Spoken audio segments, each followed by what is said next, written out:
Good morning students.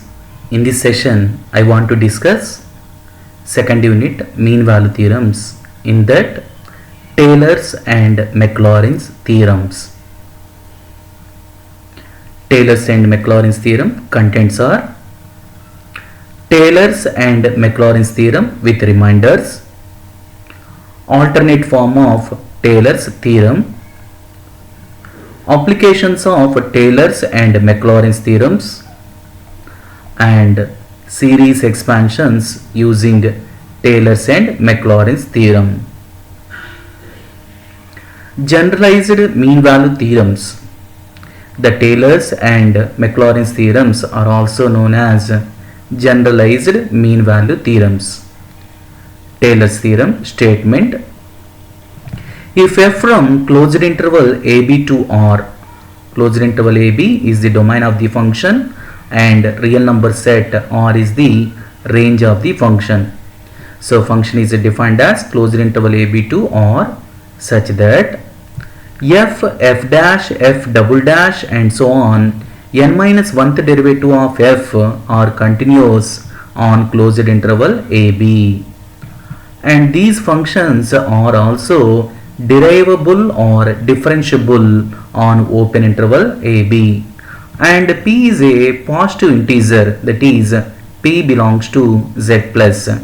Whenever these three conditions holds for a function f, then there exists at least one value for x, say it as c, which belongs to open interval ab such that satisfying the condition is f of b equal to f of a plus b minus a by 1 factorial f dash of a plus b minus a whole square by 2 factorial f double dash of a plus b minus a whole cube by 3 factorial f triple dash of a plus and so on plus Rn.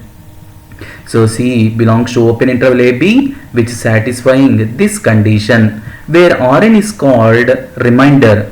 So here the remainder, Shlomo-Milch-Roche's form of remainder, which is given by Rn equal to b minus a whole power n into b minus c whole power n minus p into f nth derivative at the point C. What is the C here? C belongs to open interval AB whole upon n minus 1 factorial into p. What is p here? P is the positive integer. So it is known as statement of Taylor's theorem. Now we can define other reminders also. To get Lagrange's form of remainder and Cauchy's form of remainder, we have to replace the value of p. Suppose putting p equal to n in this Shlomo-Milch-Roche's form of remainder, we will get Lagrange's form of remainder.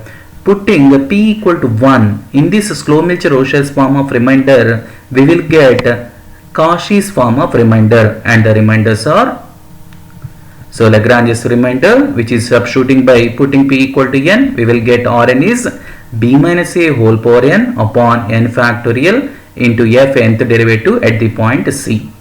Similarly, Cauchy's form of remainder, which is given by putting p equal to 1. So thus we will have Cauchy's form of remainder is b minus a whole power n into b minus c whole power n minus 1 by n minus 1 factorial into f nth derivative at C. These reminders also important. In these three reminders, the most important one is Lagrange's form of remainder. Don't forget, the Lagrange's form of remainder is given by Rn is b minus a whole power n upon n factorial into f nth derivative at the point C. Now, alternate form of Taylor's theorem, or another form of Taylor's theorem with Lagrange's form of remainder. The alternate form is f of x is a function which is defined in the closed interval a comma a plus h. But in Taylor's theorem we will have the interval is a to b, a comma b. So here b is replaced with a plus h, and satisfying these conditions, the condition is f of x, f dash of x, f double dash of x and so on, f n minus 1th derivative at x are continuous in closed interval in closed interval a comma a plus h, and f nth derivative of x is existed in open interval a to a plus h, then there exists at least one value, real value theta, which lies between 0 and 1, and satisfying the equation f of a plus h is f of a plus h into f dash of a plus h square by 2 factorial f double dash of a plus and so on plus h power n minus 1 by n minus 1 factorial f n minus 1th derivative at a plus h power n by n factorial f nth derivative at the point a plus theta h.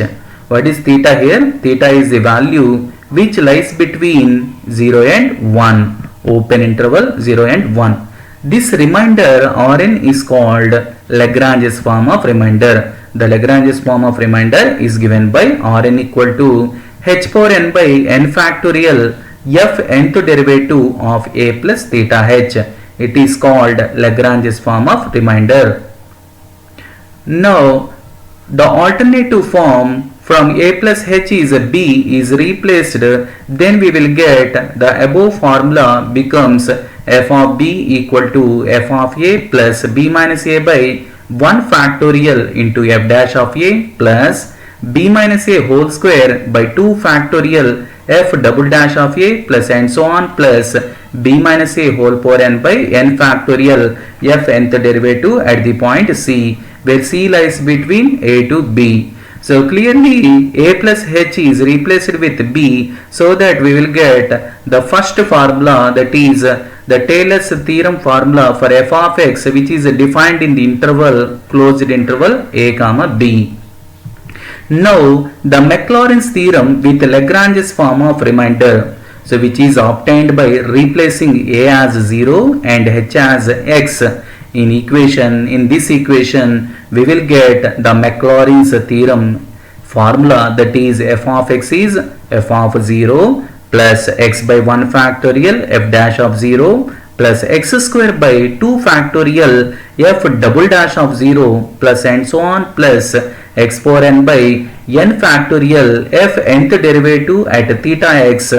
This is called Lagrange's form of remainder, and the statement is known as Maclaurin's theorem. So this is Lagrange's form of remainder. What is theta here? Theta is the real number which lies between 0 to 1, open interval 0 comma 1.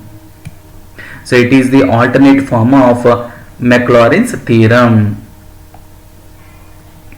Now Maclaurin's theorem statement is, if f from closed interval 0 comma x to r such that satisfying the three conditions, the three conditions are f, f dash, f double dash and so on, n minus 1th derivative of f are continuous in closed interval 0 comma x. So here the interval for Maclaurin's theorem is closed interval 0 comma x, but in Taylor's theorem the interval is a comma b. So here we have to use 0 comma x.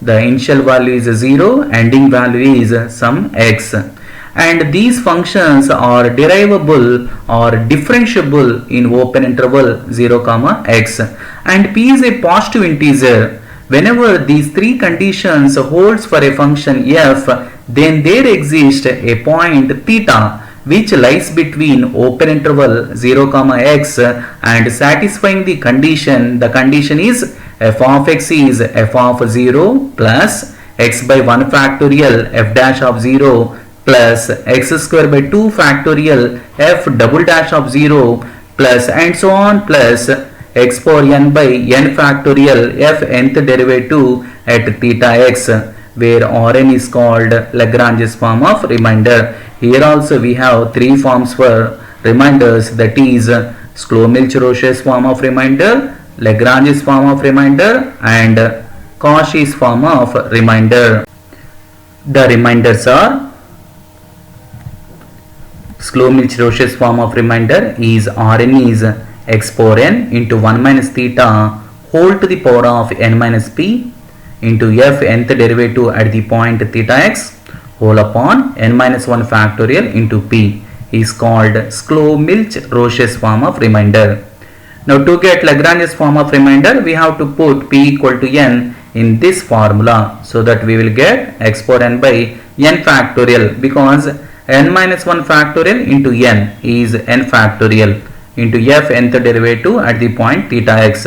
It is called Lagrange's form of remainder.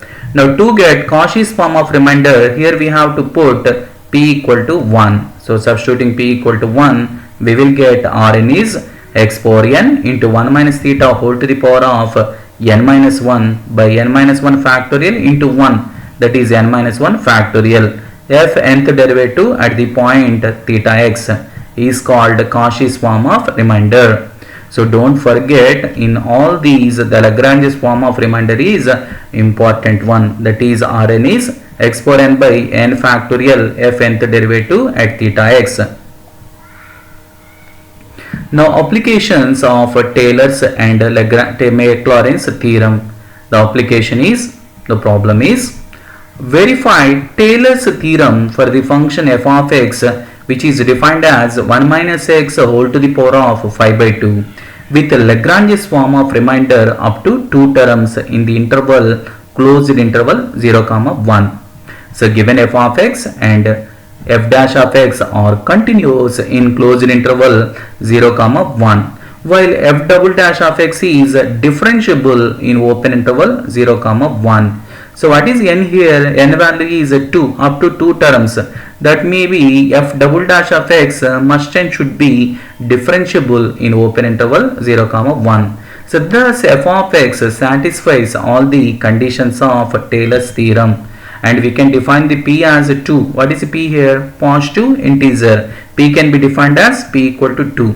In Taylor's theorem, with Lagrange's form of remainder up to 2 terms, n is the number of terms in the remainder, that is 2, and which is equal to p. Since we are using Lagrange's form of remainder, what is the condition of Lagrange's form of remainder? So to get Lagrange's form of remainder, we have to take p equal to n. So that is n is here 2, that is p equal to 2, and a is 0 and x is 1. Since the given interval is a closed interval 0, 1. So thus we will have a formula, that is f of x is f of 0 plus x by 1 factorial f dash of 0 plus x square by 2 factorial f double dash of theta x, where theta lies between open interval 0, 1. So we have to use Lagrange's form of remainder up to how many terms? 2 terms.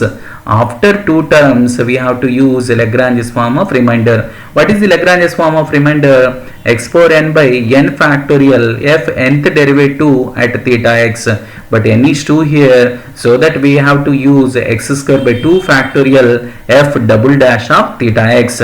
Now we have to substitute the required values, that is f of 0, f dash of 0 and f double dash of theta x. So f dash of x is obtained just by taking the differentiation for f of x, the derivative of f of x with respect to x, which will respectively gives the f dash of x. So the derivative is given by 5 by 2 into 1 minus x whole power 5 by 2 minus 1, that is 3 by 2, and the derivative of 1 minus x, 1 derivative is 0, minus x derivative is minus 1. So thus we will have minus 5 by 2 into 1 minus x whole to the power of 3 by 2. So we have to know about the formula. The derivative of x power n is n into x power n minus 1. The derivative of a plus bx whole power n is n into a plus bx whole power n minus 1 into b. So that again differentiating f dash of x with respect to x, we will get f double dash of x. So these are the successive derivatives of f of x with respect to x, f dash of x and f double dash of x. Now substituting the functional values, that is f of 0, f dash of 0, f dash of 0 is obtained by replacing x equal to 0 in f dash of x, f double dash of theta h, which is obtained by replacing x equal to theta h in f double dash of x. So f double dash of theta h is f double dash of theta, h is here 1, thus we will have 15 by 4 into 1 minus theta whole to the power of 1 by 2. Now substituting all these values and simplifying for theta, thus we will have a value of our theta. The theta value is 9 by 25, that is approximately 0.36, clearly which lies between 0 and 1, thus verifying the Taylor's theorem. Another application, verify the Taylor's theorem for the function f of x is x into x minus 1 into x minus 2 in the interval closed interval 0 comma 1 by 2 with the Lagrange's form of remainder up to 2 terms. The Taylor's theorem, we have to take the remainder up to 2 terms. So what is the statement here? F of b is f of a first term, b minus a by 1 factorial f dash of a second term, and now we have to take remainder term which is given by b minus a whole power n by n factorial into f nth derivative at c. But what is n here? N is 2, so that we have to use b minus a whole square by 2 factorial f double dash of c, but c lies between a to b. So here the continuous function f is and derivable also, thus we will have f dash of x is continuous on closed interval ab and f double dash of x is existed in open interval ab. So all the conditions of Taylor's theorem are clearly satisfied. So f of x in simple form we will have cubic polynomial expression, that is x cube negative 3x square plus positive 2x. The result 1 is valid for this polynomial in closed interval 0 comma 1 by 2. Now obtaining the values or substituting the values, a as 0, b as 1 by 2. Now f dash of x is obtained by taking the derivative for f dash of x, and f double dash of c is obtained by taking the derivative for f double dash of x. That means f of x is differentiated twice. So once we have to differentiate, we will get 3x square minus 6x plus 2, and again differentiating we will get 6x minus 6. Now replacing x as c, we will get f double dash of c is 6c minus 6. Now substituting all these values in this equation and obtaining for c value, so on simplifying we will get c value as 1 by 6. Clearly this c value is lies in the open interval 0 comma 1 by 2. Hence this shows that the Taylor's theorem is clearly verified because the value of c is existed in open interval 0 comma 1 by 2. The Taylor's theorem is clearly verified. Now verify Maclaurin's theorem for the function f of x 1 minus x whole to the power of 5 by 2 with Lagrange's form of remainder up to 3 terms when x is 1.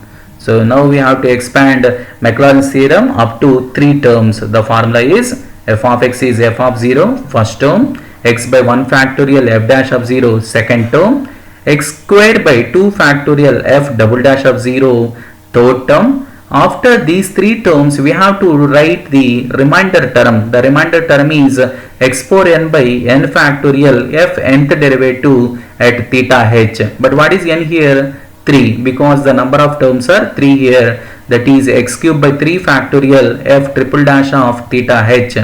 Now substituting the above values, that means f of x which is differentiated f dash of x, again differentiating we will get f double dash of x, again differentiating we will get f triple dash of x, and the functional values at the point 0, f of 0, 1, f dash of 0, negative 5 by 2, f double dash of 0, 15 by 4, f triple dash of theta h. So f triple dash of theta h is f triple dash of theta, that is negative 15 by 8, 1 minus theta whole power minus 1 by 2. Now substituting all these values and computing theta value, theta is 9 by 36, clearly belongs to open interval 0 comma 1. Hence the Maclaurin's theorem is clearly verified. Now calculate the approximate value of root 10 to 4 decimal places using Taylor's theorem.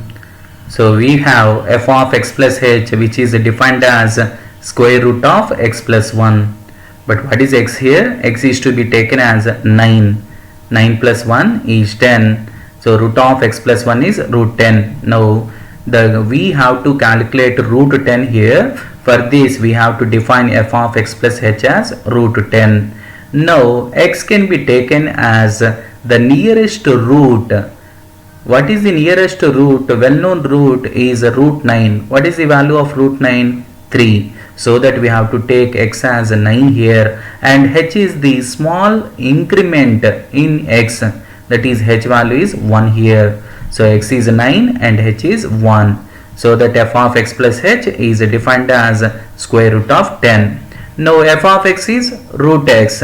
So f of 9 is root 9. Root 9 value is 3. F dash of x is the derivative of f of x with respect to x. X power 1 by 2 derivative, that is 1 by 2 into x power 1 by 2 minus 1 x power minus 1 by 2, which implies that f dash of 9, the functional value at the point 9 is 1 by 6, that is 9 power minus 1 by 2, but 9 power minus 1 by 2, 9 can be written as 3 square whole power minus 1 by 2, 2 get cancelled, 3 power minus 1, but 3 power minus 1 is 1 by 3, already we have 1 by 2, half into 1 by 3 is 1 by 6. So this is the value of f dash of 9. And f double dash of x, which is obtained by again differentiating f dash of x with respect to x.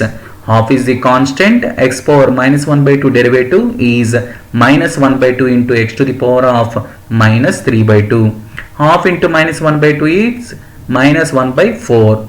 Now f double dash of 9, which is obtained by replacing x as 9. So we will get minus 1 by 4 into 27. So same thing, just we have to differentiate the function double dash of x with respect to x again and obtaining the value at the point 9. These are the functions and these are the functional values at 9. Now we will have a Taylor's series expansion. What is the expansion? F of x plus h is f of x plus h into f dash of x plus h square by 2 factorial f double dash of x plus and so on, which is obtained by just by removing the remainder term in Maclaurin's theorem. In Maclaurin's theorem, just we have to remove the remainder term. So we will get, substituting all the above values, we will get the root 10 value. Thank you. For any doubts or clarifications, please contact. In next class, we will see the problems related to Taylor's and Maclaurin's series expansions. Next class is about for Taylor's and Maclaurin's series expansions.